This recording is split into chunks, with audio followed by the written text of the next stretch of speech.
Card games are pretty fun.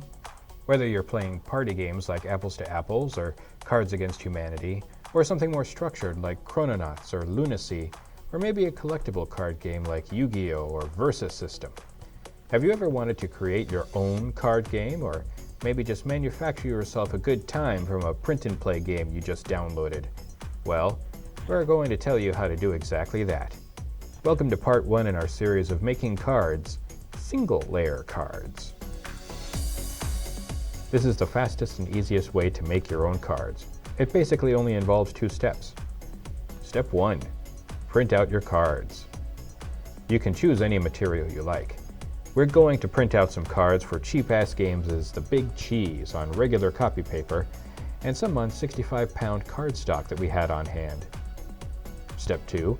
Cut them out. There are a lot of methods you can use to cut your cards out.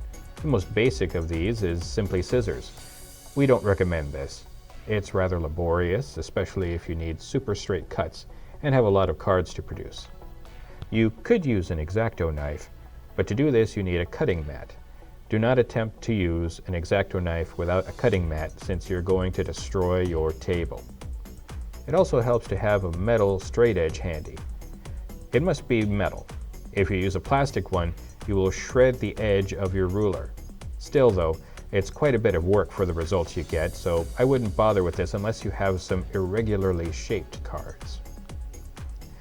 Rotary cutters are nice, efficient tools for making long, straight cuts.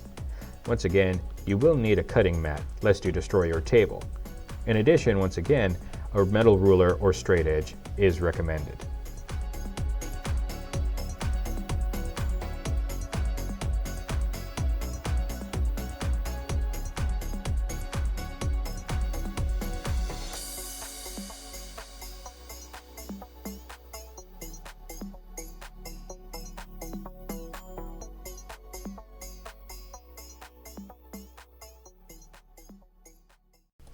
Lastly, you can use my favorite method, a guillotine-style professional cutter.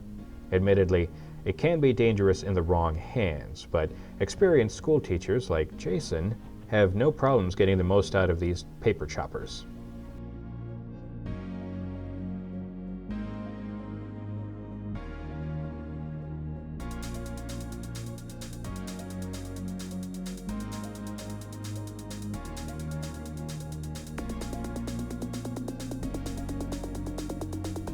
So that's it.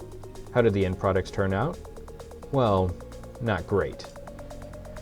The paper cards can't be played with on their own. You really need to put them in some card protectors with actual cards for best results.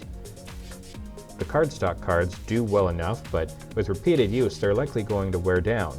They won't last long. And now we ask the question, will it shuffle? Paper cards? No. Cardstock cards? Kinda, but you'll wear them out if you do.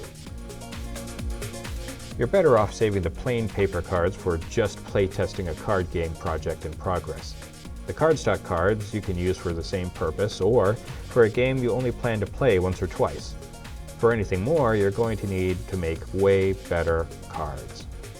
If you subscribe to our channel and click the bell to get notifications, you can be sure you won't miss part 2 of this series, wherein we will make much better cards than these. Double-layered cards.